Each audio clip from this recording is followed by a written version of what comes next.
Hey everybody, long time no see. This is what I get for being late. Back to back, almost blog entries. But hey, if you're watching this, hopefully that means you like hearing lots of film analysis, and therefore it's just more fun. Anyways, we're back on track. It's Friday. Happy Friday. I hope you've had a lovely week and stayed cool, because it is hot here. And yeah, I'll get back on track. What we're talking about today, we are talking about the future, aka Pixar's interpretation of the future and how they've been experimenting since inventing a whole medium and polishing that medium to the point of beautiful magnificence. This is all very technical, by the way. So I'm wearing an Epcot t-shirt, but because of the camera, you can barely see it, but know it's there. Because, anyways, experimental prototype community of tomorrow. Look it up, because that's not what this blog is about yet. Anyways, so we're talking about Pixar, we're talking about them interpreting the future. We're just kind of thinking about new ways to experiment with the medium, which is what they've been doing since the very beginning, but now it's just taken a very interesting twist because they've got it almost to the point of lifelike imagery, which we'll talk about a lot more with Blue Umbrella, so hold tight on that. But it's just them trying to figure out new ways to play with computer-generated animation.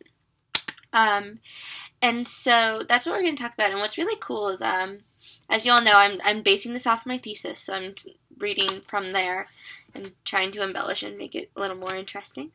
But I wrote this back in April, and even since then, I can have new things to say about this when we're looking at new things like, well, we saw Inside Out, and the short beforehand had some beautiful lifelike imagery.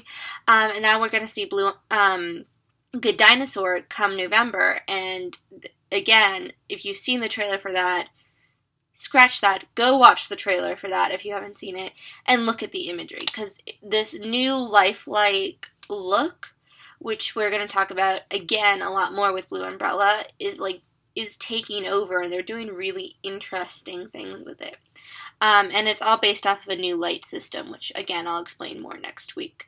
But it's just things like that, because they're constantly changing, and as they change, it's like they're tackling a new medium or tackling a new area of film studies, which you will, again, see a little bit this week, maybe much more next week, is the history of film studies. New technologies bring new inventions in storytelling as well, which is one of the reasons why I wanted to study this stuff, because it's really interesting and usually goes under the radar when you dismiss it as kids' fare. So that's my little rah this chapter. There are 2 movies in this chapter, not 3. If you've been keeping track, it's usually 3 per chapter. Now we have 2, but they are 2 movies well worth covering. And the first one we're going to talk about today is called Day and Night. So I hope you got the chance to watch it. It's really funny, it's really cool, and yeah, we'll have some fun. So brief introduction to the concept of the chapter, dive right into the movie, and we'll see what happens.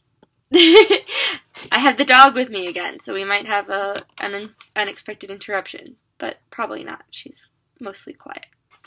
Okay, so this chapter is entitled A Mysterious New Reality, Day and Night and Blue Umbrella. So, in 1986, if you remember correctly, with Luxo Jr., the artists at Pixar took a leap with a new form. And when I say that, I really mean it. Brand new form, never been done before. And since that time, they have created the technology that supports that form. They have been the leaders in creating new technology for computer-generated animation. And they've also kept it in-house, so tech and storytelling. Hopefully, I emphasized those enough before. It's the essence of what makes Pixar Pixar. So, since they have become an established studio, and the medium has moved far out of its infancy, they have not had to take as many leaps per film, because they've gotten to a point where it works. You believe it. It's not the creepy baby. And so they can continue to focus on storytelling and maybe not focus on as much on technology, because they've got to a point where they can tell a story without the technology getting in the way. But it's Pixar. We know that they're not going to settle, and so we're going to look how they haven't settled. So, but because they're Pixar, with that absence of need, they have paid attention to story and figured out the best ways to invoke feeling.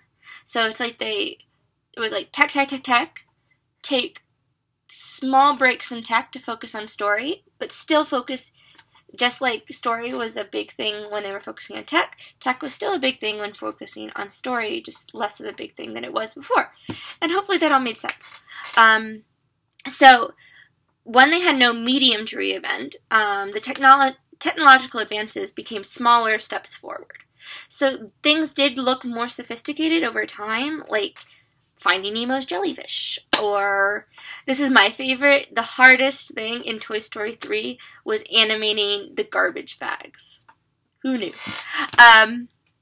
But they took smaller steps to make the films look and function better to tell stories, but you didn't notice them. There are 2 exceptions to this trend. Whoa, I bet you didn't see this coming. However, and that's 2010's Day and Night and 2012's The Blue Umbrella. So both films approach animation from a new artistic angle while still prioritizing story. We still have the core Pixar tenets involved here. We're not giving those up, but we're playing with them a little bit. So in that way, they represent the future of the medium. Not only are they taking old concepts and revitalizing them, they are proving that Pixar has not relegated experimentation to the past. While it would be presumptuous to claim that every film in the future will look like one of these 2 films, they are examples of new paths for the medium and the studio to take. Ta-da! So, I'm going to stop there. Whoa. I know, crazy, and I should probably cool it on the hands. Take a break, process all that, watch the movie if you haven't watched it, watch the Good Dinosaur trailer, watch it again, go watch Inside Out, and come back, and we'll talk about Day and Night.